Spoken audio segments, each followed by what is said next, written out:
Olá, eu Ambinis, tudo bom? Estamos aqui hoje no terceiro vídeo da quarentena para falar sobre o que a gente pode aprender da pandemia do HIV para enfrentar a pandemia do coronavírus agora, da Covid-19. Correndo o risco de fazer um paralelo entre esses dois vírus, existe o risco de geral achar que a forma de contaminação de contágio é a mesma, mas não. Covid-19, vocês já devem ter visto, que é por gotículas no ar, por isso é importante o uso da máscara, se possível ficar em casa, que é o lugar mais seguro. E em lugares como transporte público e hospitais existe um risco gigantesco de contaminação. Ok. Agora, para o HIV, como acontece a transmissão? Existem algumas maneiras que são o sexo sem camisinha, o sexo não seguro, a transfusão de sangue, o uso de agulhas usadas e a transmissão vertical de mãe para filho, que pode acontecer no parto, na amamentação. Então, formas muito distintas. Você não vai tossir em alguém e isso vai espalhar o HIV. Não, isso é a forma de contágio do Covid. Para começar, o nome. Por que HIV? Por que Covid-19?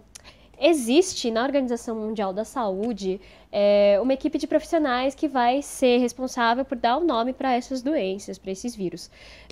O Covid-19 já foi chamado antes de só como coronavírus, só que coronavírus é um grupo de vírus que já foi detectado e já aconteceu no mundo e não causou toda essa pandemia. Então a gente está lidando especificamente com um novo coronavírus, que é o Covid-19.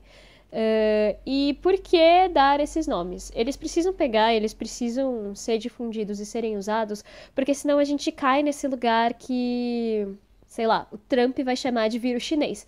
E aí a gente tá vendo acontecer um monte de agressão, até de assassinato contra pessoas amarelas, especialmente chinesas, por causa dessa estigmatização. Isso dá a impressão de que, tipo, além de tornar essas pessoas alvo, de que só elas são vulneráveis a esse vírus, e quem não for chinês não vai pegar o vírus chinês. Não tem predisposição para pegar o vírus chinês. Está blindado por não ser chinês, e também não é por aí. O que a gente já viu acontecer. Quando existiu a gripe suína, que era H1N1, em vários países o que aconteceu foi o abate de porcos sem a menor necessidade, sendo que a transmissão não acontecia do porco para o humano. O vírus surgiu no porco e foi uma mutação para os humanos, só que o contágio se dava exclusivamente por transmissão humana.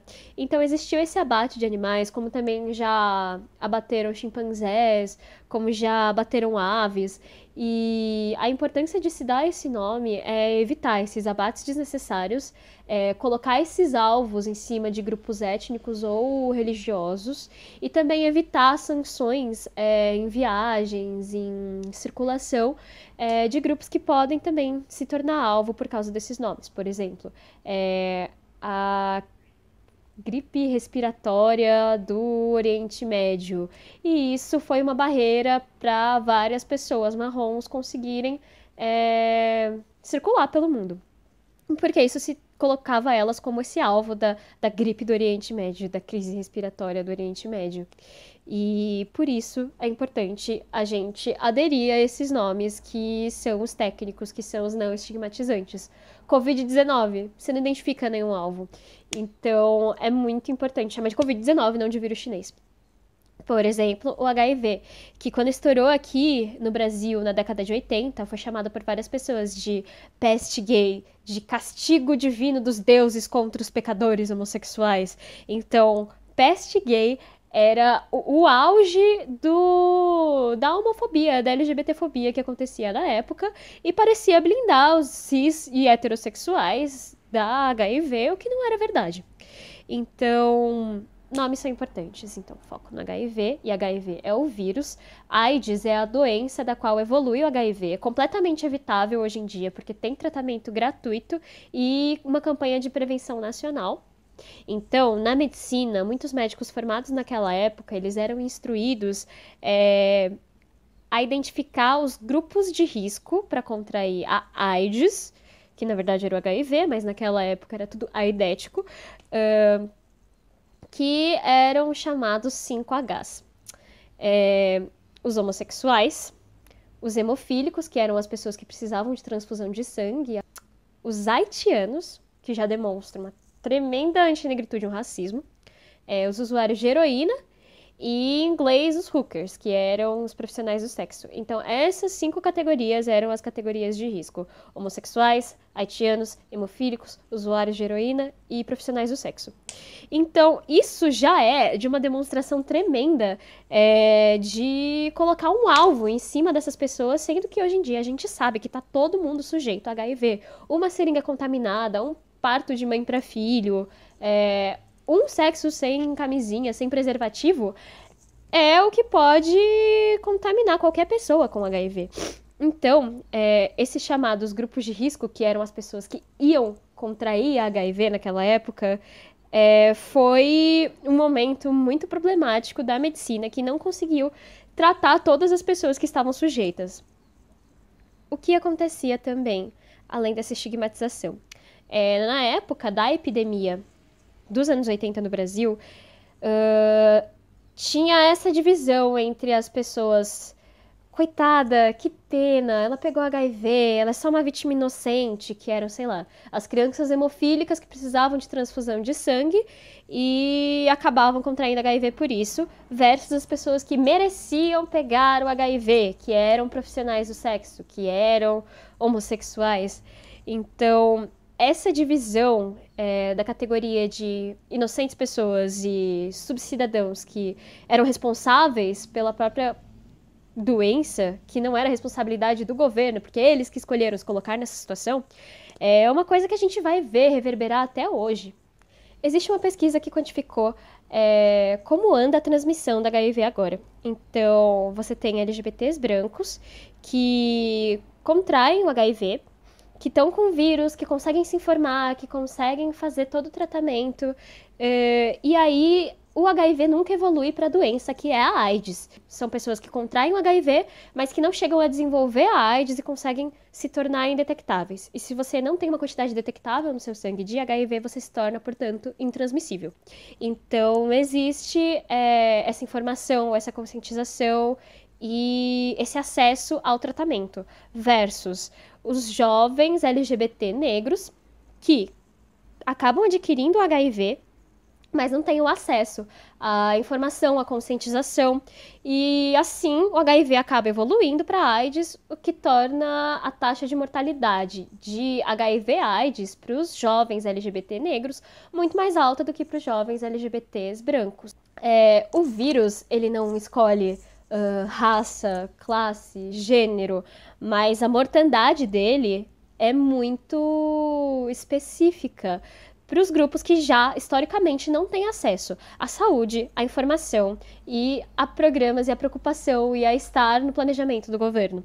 Então, a mortalidade de jovens negros LGBT não é qualquer coisa no Brasil, não é um dado que, olha só, quem diria, mas é um projeto genocida mesmo de como a gente vai tratar essa juventude LGBT e negra dentro desse país, que é extremamente homofóbico e tem um projeto racista. O que a gente está vendo com a pandemia da Covid-19 é uma coisa muito análoga. Sei lá, aqui em São Paulo, no Morumbi, você teve um número X de pessoas que tiveram a Covid-19 e a maioria dessas pessoas conseguiu se recuperar. O número de óbitos foi muito pequeno dentro de todos esses contaminados. Já numa periferia, sei lá, numa Brasilândia, o número de contaminados é quase o mesmo número de mortos, é quase o mesmo número de vítimas. Então, é mais, se você pegar a Covid-19, você vai morrer. É essa a taxa, a relação que existe entre esses dois lugares. Por que isso acontece? É o sucateamento do SUS, por causa da emenda constitucional aprovada pelo Temer em 2016, que vai congelar os gastos em saúde e educação por 20 anos. Então, até 2036, a mesma quantidade de dinheiro que a gente tinha em 2016 para investir em saúde e em educação vai continuar a mesma, apesar de inflação, apesar da situação do país. Então, você vai sucateando a educação ao ponto de você não ter pesquisadores aptos, com equipamento, com salários, com recursos mesmo para poder desenvolver essas pesquisas, e aí você não chega também. Se já não tem a pesquisa, se já não tem nem protótipo de vacina, Se tá tudo tão sucateado, quando você chega na saúde, que é o lugar que você vai poder aplicar isso, também são filas gigantescas, é o fechamento de postos de saúde, é a não contratação de profissionais, são salários cada vez mais baixos para as enfermeiras, e você não consegue conter essa pandemia da maneira que você poderia. Então a gente está vendo consequências genocidas de 2016 acontecendo agora. É um extermínio da população de periferia que contrai a Covid-19 versus a galera do Morumbi que tem os recursos para conseguir pagar um plano de saúde para estar num hospital privado, e foi exatamente essa classe rica, que é de empresários, que é quem frequenta aeroportos, é quem faz viagens de lazer para o exterior, que acabou disseminando a Covid-19 dentro do Brasil. Então a gente vê como esse investimento em saúde, esse investimento em educação vai reverberar até agora, a ponto de o vírus não escolher quem ele vai infectar, mas ele determinar a mortalidade dessas pessoas. Existiu nos anos 80 também essa diferença entre grupo de risco e situações de risco. Por quê?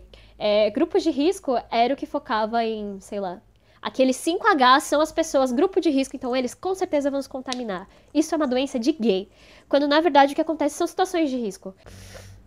Então alertar para o risco do sexo sem preservativo foi uma maneira muito mais eficiente do que de você falar que isso é uma coisa que é só de homossexuais, só de trabalhadores do sexo.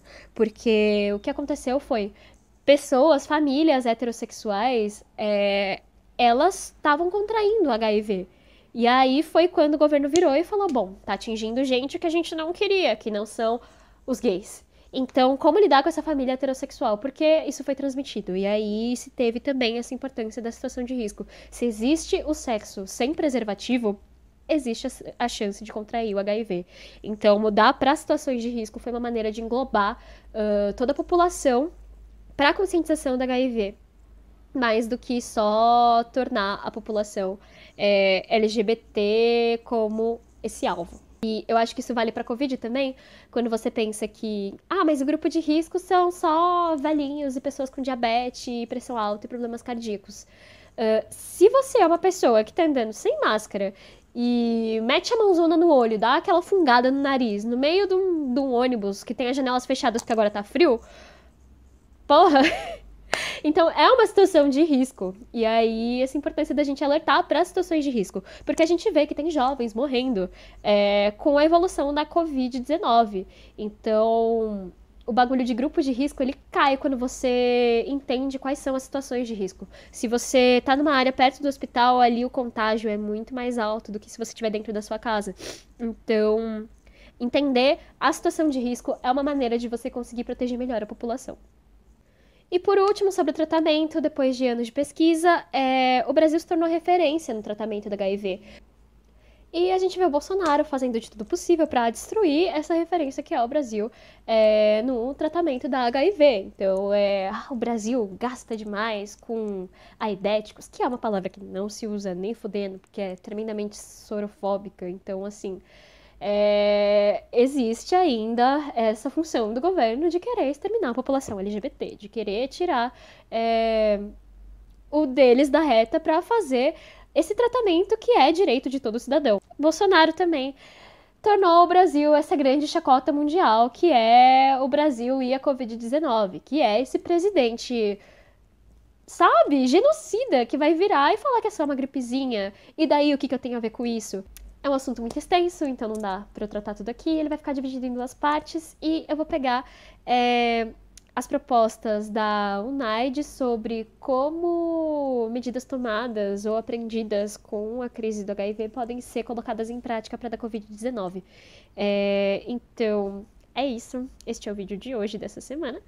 E se ele foi útil para você de qualquer maneira, insisto em assistir o filme Carta para Além dos Muros. Ele tá no Netflix, mas ele também deve estar disponível em algum lugar legalmente. Além de assistir esse filme, se você puder, por favor, doar para uma dessas duas instituições aqui que atendem a população trans, é muito importante para a gente conseguir fortalecer a nossa luta, porque existe essa dívida gigantesca da comunidade cis, que são as lésbicas, bissexuais e gays, vez com a comunidade trans, que é sempre a linha de frente em qualquer protesto, em qualquer agitação, em qualquer combate a instituições e normas cis heteronormativas. Então, vamos ajudar as manas trans, vamos se fortalecer, vamos criar uma comunidade coerente pra gente. É isso.